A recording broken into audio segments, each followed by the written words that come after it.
Gloire au Seigneur. Amen.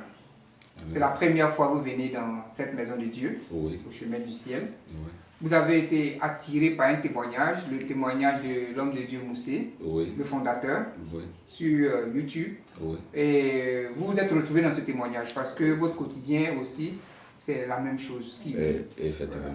Votre maison est truffée de sorciers. Les sorciers, oui. Vous ne savez pas.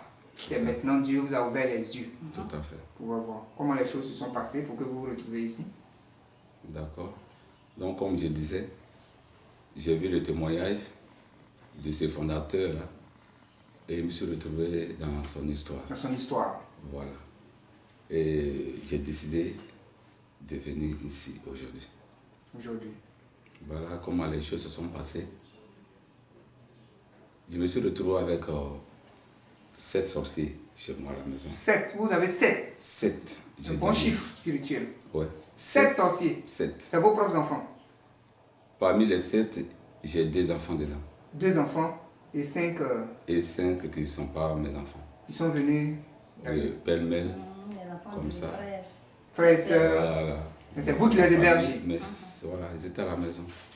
Ce sont de grands enfants, de petits enfants. Il y a 4 grands, 3 grands précisément, et 4 petits qui commencent à partir de 2 ans, 3 ans, 4 ans et 6 ans.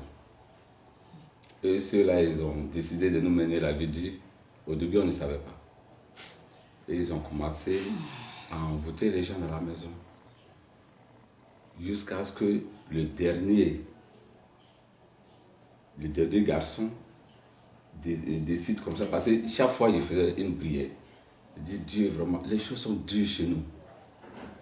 Quand on était seul, on se suffisait. Ça allait. Ça allait. On ne manquait de rien. Mais depuis qu'on a pris des gens avec nous, Ce bataillon-là. voilà, on ne se retrouve plus. On ne se retrouve plus et vraiment c'est compliqué pour nous. Si ceux qu'on a hébergés, c'est des personnes qu'on ne doit pas héberger, qui ne sont pas bien, il faut me faire voir. Ou il faut toi-même, Dieu, les toucher pour que ceux-là confessent de leur bouche ce qu'ils font dans ma maison. Parce que nous, on les a aimés, on les a pris, on les a aidés d'une manière. Mais je vois que ce n'est pas le cas à l'air nouveau. Et c'est comme ça qu'un jour, je dormais, j'ai vu un gros chien qui se trouvait dans ma maison. Jusqu'à chaque fois, je dis, ferme les portes d'entrée des esprits malins, des sorciers dans ma maison. Et quand Dieu m'a montré l'état de la maison, lui, il était déjà dans la maison. Et les portes sont fermées, effectivement, et il cherche à sortir. Il n'y a pas de sortie. Et quand je me suis réveillé, j'ai dit à mon épouse, je me suis rendu compte que Vous hébergez. ils sont dans ma maison. Ils sont dans la maison. Voilà. Donc je disais à chaque fois à Dieu de les toucher pour qu'ils me confessent ce qu'ils font. Et le dernier garçon me dit, comme ça, qu'il a donné 3 maladies. Il dit qu'il est sorcier. Qu'il a donné 3 maladies à sa mémé. Lui, il a quel âge? Il a 6 ans. 3 maladies. 3 maladies. C'est sa mémé qui est là? Oui.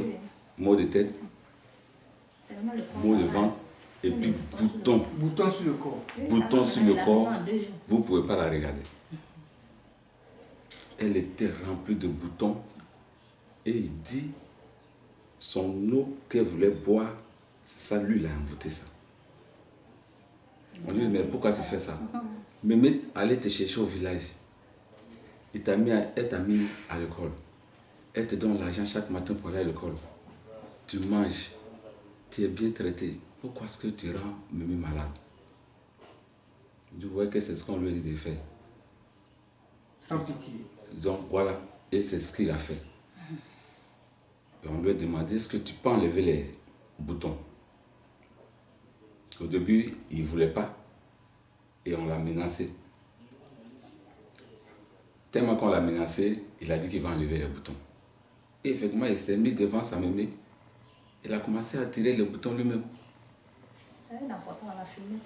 Il a commencé à tirer les boutons, il a commencé à tirer les boutons. Je vous dis que bouton on a mis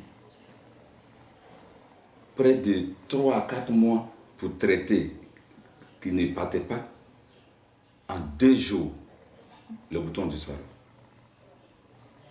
L'enfant a quel âge? 6 ans. 6 ans. 6 ans. En 2 jours, il a fait partir les boutons. Maintenant, le dernier fait qu'il a fait, qui nous a poussé à l'enlever de la maison, c'est que il dit quand les gens viennent pour pouvoir chercher quelqu'un à la maison, c'est lui qui ouvre la porte. Il ouvre la porte et il rentre. Elle vend, ils ont pris l'argent. Et ils sont partis avec. Et ils ne se sont pas arrêtés là. Ils ont pris son pied gauche. Elle, son pied gauche. Pour aller avec. Et un bon matin, à 11h, elle est tombée dans le coma. Elle s'est évanouie. Pendant des heures, je suis en train de prier pour demander à Dieu d'avoir pitié de moi et de la ramener. Et quand elle est revenue en elle, pendant un bon moment de prière, elle a perdu ses jambes. Elle ne peut plus marcher. Et c'est comme ça que j'ai essayé d'appeler des frères et sœurs, les hommes de Dieu, pour venir prier pour elle, jusqu'à ce qu'elle s'est retrouvée. Elle a encore les séquelles, elle est encore convalescente. Quand j'ai vu le témoignage, j'ai dit, faut pas je ne peux pas garder ça et je ne peux pas rester. Il faut que je vienne voir papa pour que son Dieu nous aide à nous retrouver. Parce qu'on a tout perdu, on n'a plus rien, on ne se retrouve pas. Donc, vous avez fait partie, progressivement, à chaque fois qu'un confessait, il partait. Il partait. Quand il finit de confesser, je ne peux pas le garder, je le fais partir. Jusqu'à ce que le dernier vienne de faire sa confession. Il va partir aussi. Il est déjà parti. Il est déjà parti. Oui. Donc vous vous retrouvez maintenant avec vos enfants. Avec les enfants. Eux aussi, ils sont dans le club. Hein? Oui, il y a 2 qui sont dedans, qui sont plus à la maison, mais il faut que Dieu m'aide à... On va vous aider à les délivrer. Et pour que vous puissiez aussi vous retrouver dans le nom de Jésus. Amen. Soyez la bienvenue dans cette maison. Amen. Ici, les sorciers n'ont plus de pouvoir sur vous. Amen. Oh, alléluia. Amen.